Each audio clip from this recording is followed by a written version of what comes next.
Hello, my friend. Welcome back to the On Your Terms podcast. We're marketing local food with me, your host, Bethany Archer. And if the thought of email marketing to your customers makes you feel kind of gross and annoying on the inside, listen up. Because I will tell you this straight up, I have observed that people who actually are worried and concerned about not wanting to be annoying to their customers are pretty much always the ones who never would actually be annoying and who have the right mindset because they actually give a crap and they don't do the whole spammy thing. They are actually usually the people who are really, really good at relationship building via email. So if that's you, if the idea of email marketing makes you feel kind of uncomfortable, like I don't want to bother people, I don't want to be spammy, I want you to listen up, okay? Pay close attention, please. Because I'm going to show you a version of email marketing that is personal. It is very simple. It is totally not spammy and it fits a local food business perfectly. Here is what I mean. I'm going to make a little comparison to a topic that we all know very well, food, right? You're here because you know food, because you sell food, which means you know food. So let's talk about tomatoes, homegrown tomatoes, in fact, versus store-bought ones. So you may have heard the phrase, and this is originally from Jessica Sowards of Roots and Refuge, if I remember correctly, but store-bought tomatoes taste like disappointment. And she's absolutely correct. I, as a child, thought that I hated tomatoes. They were flavorless and kind of mushy and had this weird texture, and I was just like, eh. I like tomato sauce and stuff like that, but I did not like fresh tomatoes. Do not put them in my sandwiches. Do not give them to me on a salad. I just, no. And then I had a fresh homegrown tomato, and I was like, oh, this is like not even the same thing. Totally, totally different. And you can say the same thing about a lot of things. Food is a really good example. Like homegrown carrots is another thing. Store-bought carrots, they taste okay. Homegrown carrots, especially if you like let them go through a light freeze first before you harvest them. Oh my goodness, they are so, so good. They're just amazing. And you probably have some foods or some dishes that, like, if you got them from just somebody who didn't know how to cook or just the grocery store version, it's like night and day. And that is a good comparison to what I'm talking about. Because a lot of the time I have found that when I talk to people about email marketing, I get this immediate reaction. I don't want to bother people. And I get it because if I think about way back when I was new to business and I would not do email marketing, I think I had been hearing about email marketing probably for years before I actually took the plunge and did it. And a lot of it was, I'm not a spammer. I'm not spammy. I'm not that guy. I am not going to be that guy. Like, no way. And so I want to talk about that a little bit and I want to open up some dialogue. And if you're watching this on YouTube, I really, really, really want you to leave me some comments. Let's talk about this because email marketing does not have to be spammy. And I think the problem is most of us, we think of email marketing as the kind of BS that we get in our spam filter all the time from all these big companies or somebody who maybe bought a list and so you're literally spamming people. So email marketing is really just people in your local area who have told you they want to hear from you and they're like, yes, send me your updates and here's my email address. I want to hear your updates. In the last episode, we talked a little bit about the email marketing bit in terms of it's a relationship building tool, but it's also one of the best ways to bridge that communication gap. The gap between we have a great product, we want to sell it to someone, we want to cook for people and sell them our food. Now, the people that would buy the food, they need to know about us. They need to know the when, the where, the how, all the details in order to come and buy from us, right? There is a gap there, communication gap. And social media does not work because one, it's fleeting. You make a post and it's gone in the day or a day or two later, right? Or it only reaches 5% of the people that follow you. So I am a huge fan of email marketing and I have been doing it very many years. And When I told you I wanted to show you a version of email that is simple and personal and relationship building, I'm not joking. I had got to this point where would regularly get emails from people saying, I love when you send an email. I always look forward to reading it. It feels like sitting down with an old friend and a cup of coffee. And I'm like, yes, that's exactly it, because I use it as a relationship building tool. And so let's talk a little bit about some myths and some perceptions that you might have about email marketing before I'm even going to explain to you how I do it. And then by the end of this episode, if you're still like, no, it's not for me, cool, totally fair. No harm, no foul. But I just want to shift your perception a little bit so that you can be that person who's like, oh, I don't like chicken soup, and say, okay, but you've only had Campbell's chicken soup from a can. Like, you've never had my grandma's homemade chicken soup with fresh homegrown vegetables and homemade pasta. Like, those are basically not even the same thing. This is kind of what I'm trying to do here. So the first myth, of course, is that email is pushy and it's salesy. And it can be, just like anything can be, but only if you make it that way. It doesn't have to be, not even close. The emails that you send, they're just updates that you're sending to people who want to hear from you. They have told you they want to, they signed up, right? And it's updates from someone that you trust. You probably don't mind getting personal emails from people that you know. Hey, here's what's going on. And I can just tell you, email is what you make of it. It is absolutely what you make of it. My method is very personal and it's very relationship building. I actually have quite a few customers in my bakery who respond to every single email I make, and they will give me updates on their week. And it's awesome. And it's just because we are building a relationship that way. But because my time is at a premium, I cannot individually email all these people. Okay. Now, there's certainly ways that we have to do this to be on the legal up and up. And that's something that I would go over with you later. But ultimately, I want you to think about, are there any emails that you enjoy getting, even if it's just an update from your grandkids or whatever? Think about those for a second. They're probably not pushy and they're probably not salesy, right? Email does not have to be pushy and salesy. Myth number 2, I don't want to bother people. Email is bothering people. So a lot of people, I think, when they think of email marketing, they think that you're just spamming random people. And that's not what you're doing here. I mean, that can be done, sure. Just like there's all kinds of things you could do wrong in life. That's definitely a wrong way to do things. But you're not bothering people. These are people, they're not random strangers. These are people who actually want to hear from you. And they're the people who they raise their hand. They're like, let me know. They're the same people who make a comment on a Facebook post a week after your event saying, man, I missed it. I'm so disappointed. You had this thing on the menu that I've been waiting for you to bring it back for 3 months. And I didn't see the post in time. Those are the people that you want on your email list, because they will click that email and they will read it and then they will know. There's no worries about them being notified, and they are happy to hear from you. You're not bothering them. I think the whole idea of I would be bothering people, I think it comes from this concept of we're just going to be emailing a bunch of random people that never wanted to hear from us in the first place. But that's not where you get these people from. These are people that throughout your normal business activities, they literally sign up to get updates from you because they want to hear from you. Another myth, people hate email. That's not true. People hate bad email. People hate annoying email. But people love hearing from people that they care about, that they know. There was probably an email at some point in your life that you were happy to receive, that you were like, ooh, yay. So think about that. You can create that in your emails to your customer. It is entirely possible. So let me go back a little bit.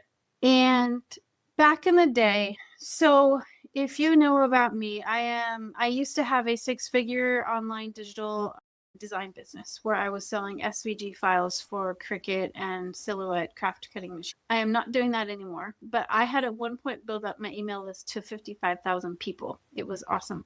And before that, though, I had some other businesses where I did not do an email list. So it happened to me a couple times. I would build my business on Etsy, I think was one example. Let's just talk about one example where I was selling digitally printed phone cases. I had the whole printing set up, right? I had this little business. It was dye sublimation. I was printing these phone cases and I was customizing them for people and stuff like that. And I sold on Etsy. And I was selling about $4,000 a month. And that was great because I had very, very low cost of living. And that was right about when I got divorced. And I was like, okay, I'll be okay. I'll be able to support the family. I can continue to grow the business. We'll be fine. But the problem is that Etsy changed their algorithm. And within 6 months, I went from about $4,000 in gross monthly sales to $750. That was the month when I was like, okay, well, I guess I need to go get a job because I ran out of savings. And I, at that point, knew this is not going to recover. But here's the problem. If I had had a mailing list, if I was not relying on somebody else's algorithm to make my sales, I would have been totally fine. Totally fine. But I didn't have a mailing list because I thought, oh, I don't know. I don't want to be bothering people. I don't want to be one of those guys.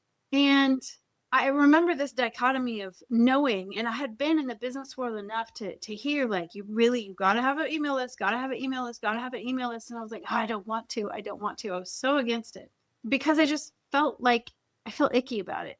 I'm like, I don't want to do that. I don't want to be that guy. And I don't remember what happened, but all of a sudden it just clicked for me one day. I don't know if it was somebody asked me, it was an online lesson. I don't know. Maybe it was a Facebook post, but it clicked with me that there are a couple marketers that I followed at the time. Not only did I read their email, I read them religiously. Like I read every single one. And not just that, but I actually would save the emails. I would make sure I was like, ooh, Beth Ann sent an email. And she was one of my big business mentors at the time. And I would read every single email that she wrote. And I would even get excited. I would save the email for like, okay, put the kids to bed, make myself a nice cup of tea, get my little cozy blanket, and then grab my laptop and read the email. It was like this whole event for me. And her emails were long and she would just like talk about all kinds of stuff. But it felt like getting an update from an old friend, somebody that I really cared about. One, it was because she gave a lot of value to me. Two, she didn't email just random, unhelpful, fluffy crap. There was another marketer at the time that it was the same thing. Every time he would send an email and it would hit my inbox, I'd be like, yes, because it was always this long email and it was always good. Like consistently, I was excited about hearing from those two people. And it clicked with me that it wasn't that email in and of itself was bad. It was that most people go about it wrong. And most people are doing the spammy BS.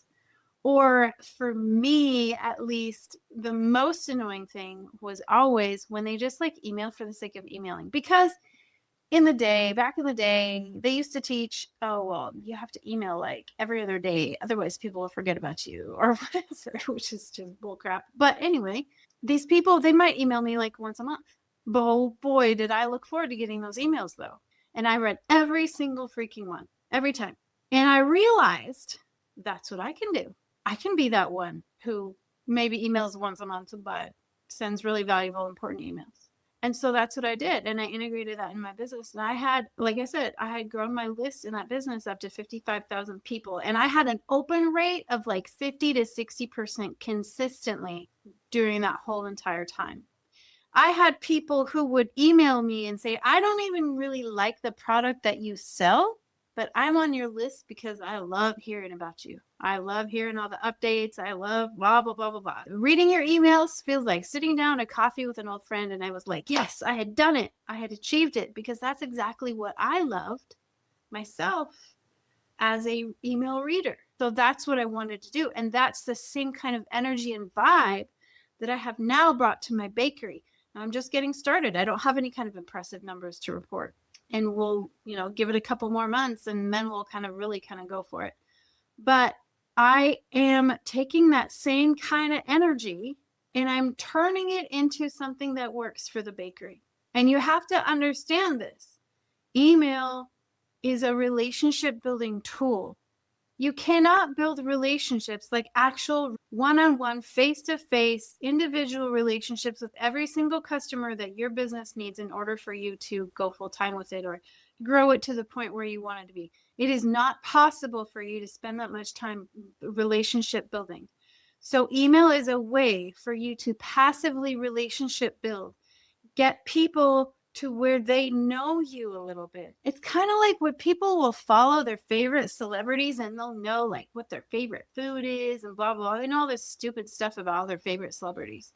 Their celebrities don't care, whatever.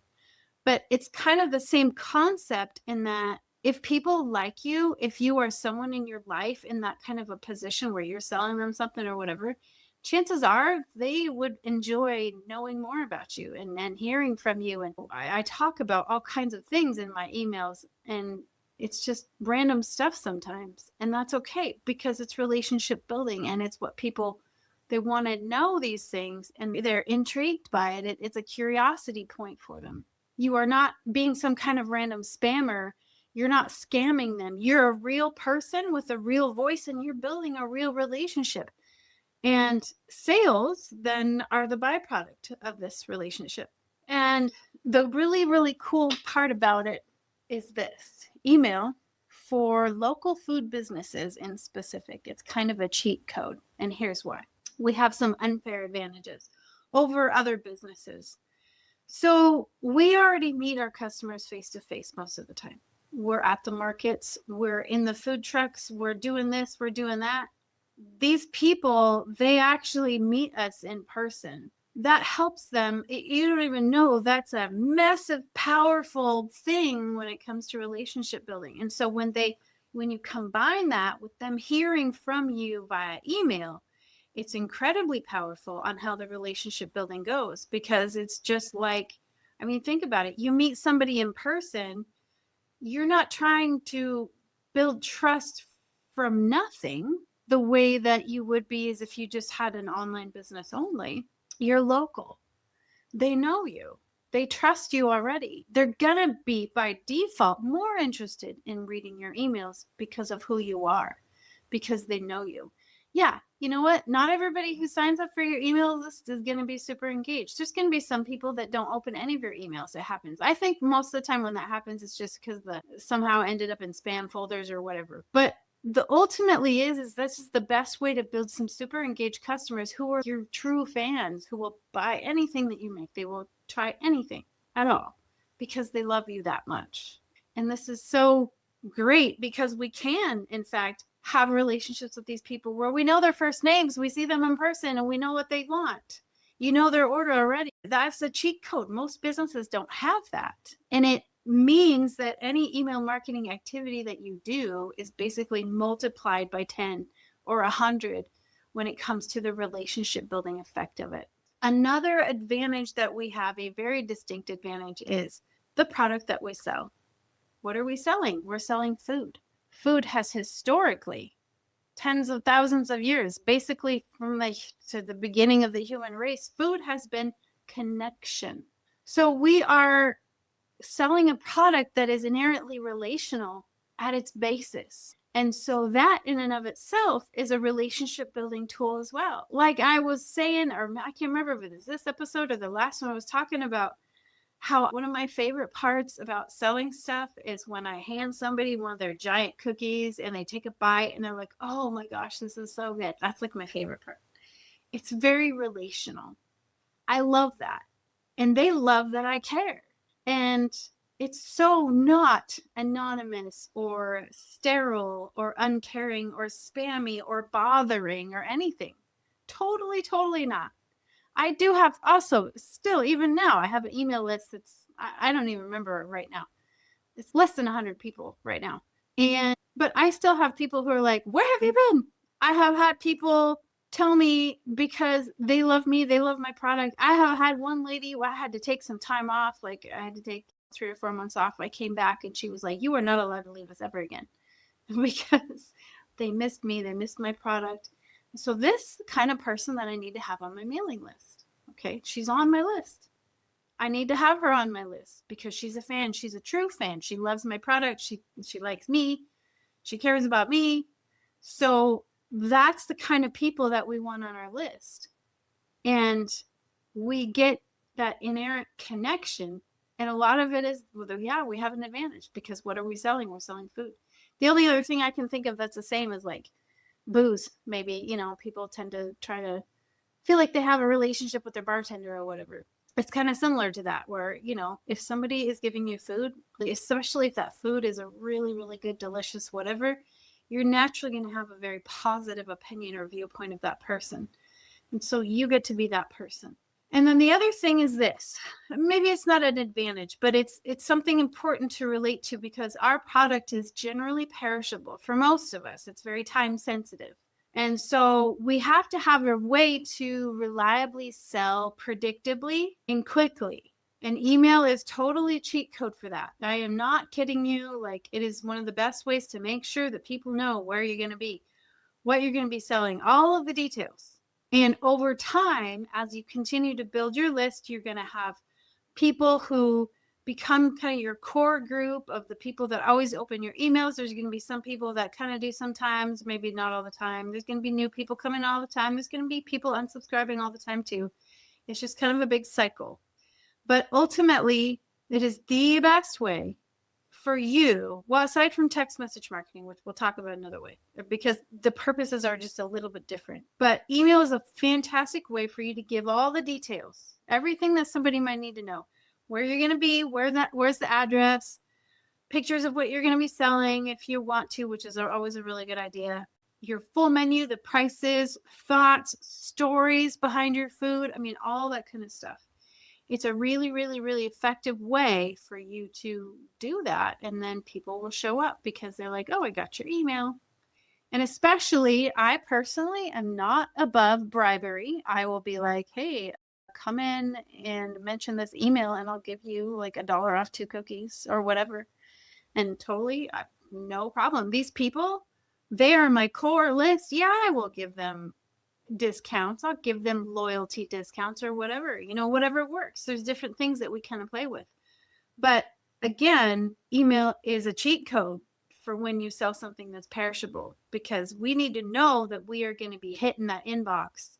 We can't sit there and be like, oh, well, I just saw this. There's always going to be some of that, but it's just one of the best ways to reach people. I mean, if you think about it in terms of this, when we talk about the relationship of it, email is something that turns this face-to-face contact that we might have with somebody into more of an ongoing relationship.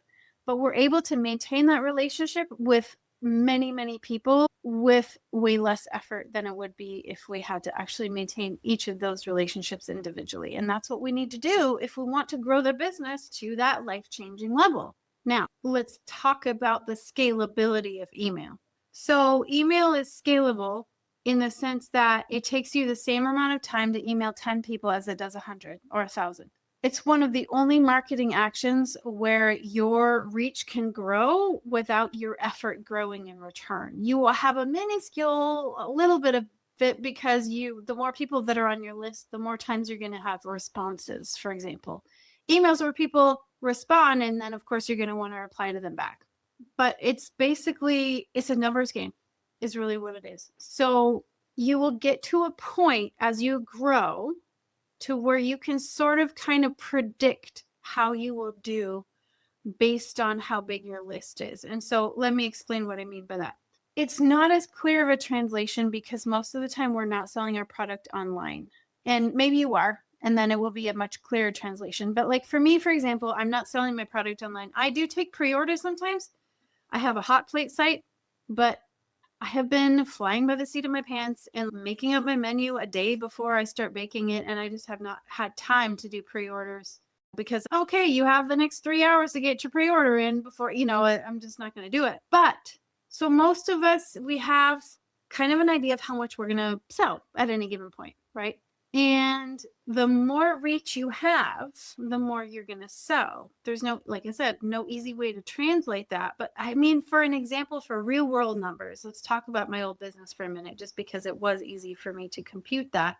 It got to be the point where anytime I had new designs to release, I could predict pretty accurately how much I would make based off of how many subscribers I had at that time. And obviously, this is not a complete translation, but there is a rough translation in the sense that if you have 15 people on your list, right, you might get an extra order out of that every week. I have found on my text list that I'm getting about one, or if I send out pre-orders, I get about one pre-order for each 15 to 20 people that I have on my text list. But even that's a directly attributable thing. It's not so attributable when you are doing like an in-person event and you might be really busy one day.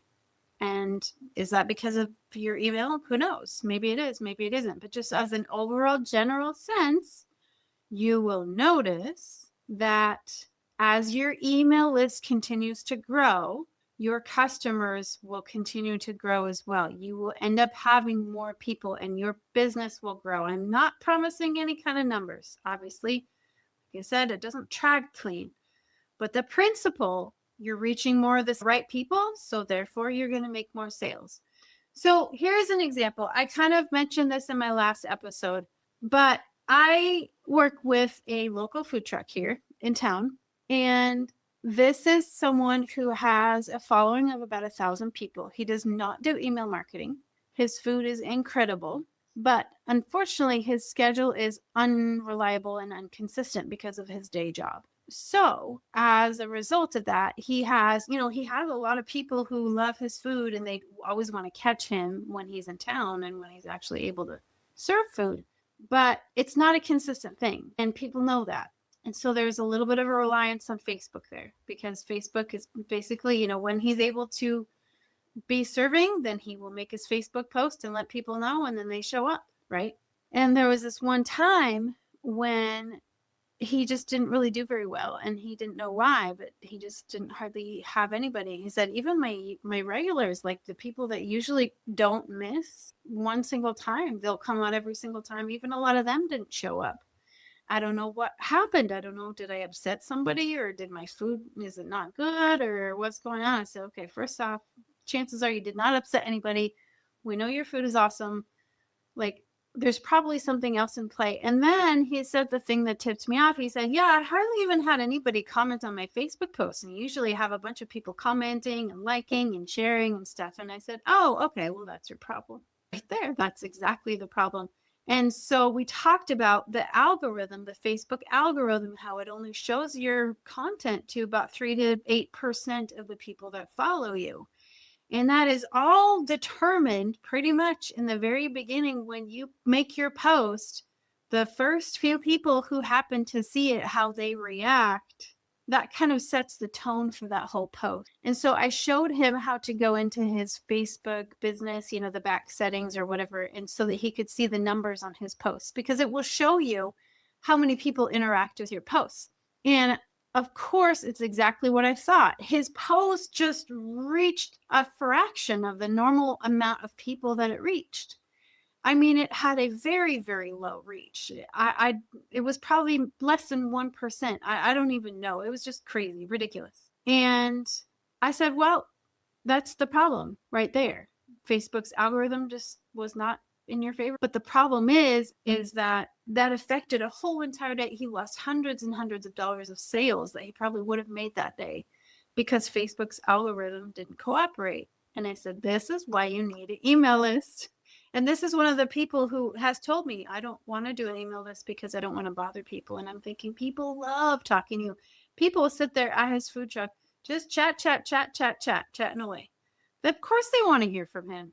I think we sometimes just have this ingrained idea of email has to look like this one thing, because that's most of what we receive as kind of recipients of it. But we don't realize it can be something whole completely different. It can be so relationship building. It can be so fun. I have a lot of fun emailing my people. I have a lot of fun chatting with them. If you like to talk to your customers at all, you're going to love email marketing. So here's what good email looks like for food businesses. Okay, here's how we can keep it personal and genuine. Okay, I'm going to give you permission to do some things. And I'm going to talk real quick about, remember how I mentioned those two marketers and the emails that they sent at the time. Now, your mileage may vary on this because we're all different people, but at the time, I realized they also had one thing in common that I totally forgot to mention before. It was the way that they wrote their emails. They did not have fancy styled newsletters. They did not have tip of the week, and like it wasn't basically like reading some kind of magazine. They just wrote an email like a real person would write an email, and maybe they bolded or changed color on some text, or maybe they put pictures in or whatever. They weren't doing fancy styled newsletters. You can, and this is how I have always done it ever since then. I said, that's the way I like to read it as a real person. So that's how I'm going to write it. So when I write my emails, and if you're on my email list, then you will see it as well. I write it just like a regular person. I say, hey, so-and-so, guess what's going on this week? Blah, blah, blah, blah, blah. And then I just write. And I'll put in pictures, and sometimes I'll bold or italicize or use bullets. That's about as formatty as I get, because I'm not some kind of big corporation that needs to have perfectly styled pictures. I'm just a local baker. And that's what people want from me, is they want that personal connection. And that's what I'm here to give them. And my email reflects that. And so that's how you can be personal and genuine with your email, is by actually just being personal and genuine. Be a real person. I'm totally giving you permission to not build fancy styled newsletters or to not build these big spreads. Like, don't look at the emails that you get from Target or whatever and think that you have to do stuff like that. That is totally, totally separate. That is not it. You don't have to use fancy branding or have perfect grammar. You don't even have to include photos if you don't want to, although I highly recommend them, because photos when you're selling food are freaking amazing sales, whatever, booster. You don't even have to follow a rigid schedule. You don't have to sound like a corporation. Okay, about the schedule thing, that's something that I wanted to address. And maybe I'm just speaking to the void here because I don't think this is being taught anymore, but just allow me to rant for just 1 minute, because this is something that held me back for years, so long. It was so frustrating in hindsight that I let it stop me. And it was this teaching that you have to send at least every other day, you have to send an email. You cannot have a successful email list if you're not emailing people at least like 3 times a week. Otherwise, they will forget about you. And that is absolute BS. Like, incredible. People are not that stupid. Of course, they'll forget about you if you're forgettable, but that's where it's impersonal. I could not, for the life of me, email every other day. I would not have anything to say. And then I would be sending all this stupid fluff that doesn't actually say anything, a bunch of words, but doesn't actually mean anything. And of course, if that's what I'm sending, of course I have to send emails every day. There's a marketer even now that I kind of like her, but she said something the other day. She sends emails every single day. And they're just sometimes quick one-liners, but she said people are not going to see or read most of your emails. And I'm thinking, no, that's not how it has worked for me. But you are what you cater to, in a sense. Of course, people are. I don't read her email. She was emailing every single day. I ended up unsubscribing. That's just way too much. It's ridiculous. And people like that, unfortunately, give email marketing as a whole a really bad rap, because it's so impersonal and it's fluff. Like, you open the email and you're like, great, you're trying to sell me something again. Delete. And then the next email, oh, look, you're trying to sell me something else. Great. It's like, no, it's stupid and it's fluff and it's not helpful at all. And so I'm just, bear with me here. I'm sorry about ranting on this, because I don't know if this stuff is even really still taught anymore. But the fact that they used to tell you that people will literally forget about you if you're not emailing other day, I was just like, no, I cannot believe that you would sit there and act like people are that dumb. People are not that dumb. That is stupid. And that was one of the things that I remember shifted my whole perspective when I realized, well, there's nothing special about me. And these people are emailing me like once a month, and I don't forget about them. Not only do I not forget about them, but I look forward to reading their emails. I get excited when their emails hit my inbox. And I cannot say that for those stupid, ridiculous people that are like, "Oh, I'm going to email every single day." Like, no, then it becomes not special. It's not anything. So I want you to put aside all of those things about email that you hate and think about how could you structure it to where it's genuine and authentic to you and something that you as a customer and consumer would enjoy. And so the way that I do it, it's just I email like I'm emailing a friend. Like I said, it's just here's what's going on. Here's something funny from my week. By the way, here's going to be my menu for the drop on Tuesday.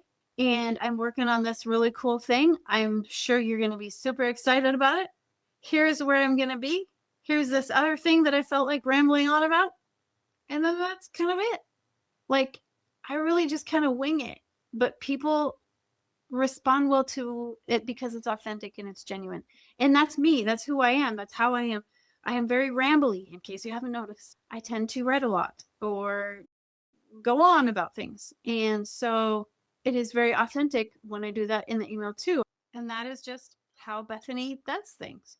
So there's different types that you can do. I kind of like to roll it all into one weekly email, but generally, I mean, you can do updates. You can do, here's my availability if you're taking pre-orders. You can do story emails. You can kind of roll it all in together. To be honest, I really just wing it because that's how I roll. And that's the most natural and authentic thing for me to do. And again, that's the most important thing to do is to be natural and authentic. So if this has got you a little bit intrigued, if you're like, oh, maybe it would not be so bad, I have something for you that I made for free because so I want to teach you how to do this. I want to teach you different strategies for, we can create sequences of emails that get sent to welcome people into the email list and set expectations, maybe sometimes give them discounts or whatever, all kinds of cool things that you can do with email. And I want to teach you all of it. I want to teach you everything that I know. But in order for you to do that, for you to learn, you need to have an email list. So I created a free little guide. It's actually a starter pack. One of the items in the starter pack is a tutorial on how to get your email list set up. It's completely free. Not just the starter pack, but setting up your email list is free through the place that I use. And so if you go to bethanyarcher.com/start, you can download the starter pack and you can get your email list set up. It will take maybe like an hour. I'm not going to lie, there is some setup. It's simple. And I try to be as detailed as I can. Of course, if you have any questions, shoot me an email and I will help you. But there's some setup. But once you get that done, then you are going to be ready to actually implement these things that I want to teach you. And I have just so much that I want to teach you. I want to teach you all the email marketing stuff. And then once I get a really good handle on the text message marketing, which is very similar, it's different, but it kind of has a similar mechanism in terms of the deliverability. I think the two can work really, really well together. And I'm excited at what I've seen so far. And so I want to teach you all of those things. But in order for me to teach you the email marketing is where we're going to start. I need you to have a list that you can use to implement some of this stuff. So go to bethanyarcher.com/start and you can download the starter pack. And then that will get you going. Because if you want consistent sales without feeling like you constantly have to post, email is definitely the best place for you to put your time.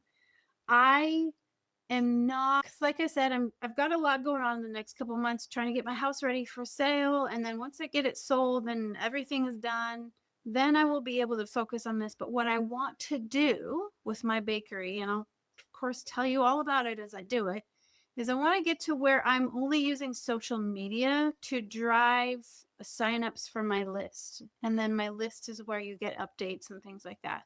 Right now, I'm still posting menu updates on social media. It does work a little bit. It's not consistent and it's not reliable, but it does have some effect, obviously. You know this. And so I have a list. It's got about under 100 people in it right now.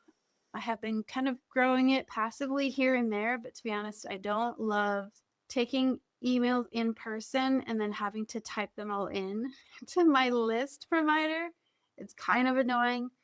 And I know that's probably terrible of me, but I'm trying to figure out some better automated ways to do it. And so, of course, I will share all of that once I figure it out. But in the meantime, that's kind of where I want to be going with it, because that's where it becomes a real system. Once it becomes a real system, then it's repeatable and it's also scalable.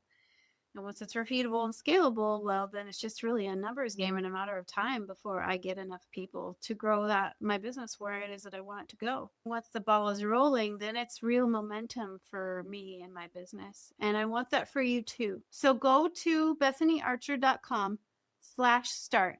Download the starter pack, get your email list set up, and then I will come back at you next week and we're going to talk more about some other online stuff. So, in the meantime, I appreciate you coming and listening to me ramble for a long time. It's just really exciting for me. I love it. It's one of my passions is to help people learn marketing and stuff like that. This is Bethany Archer with the On Your Terms podcast, and I will see you next week.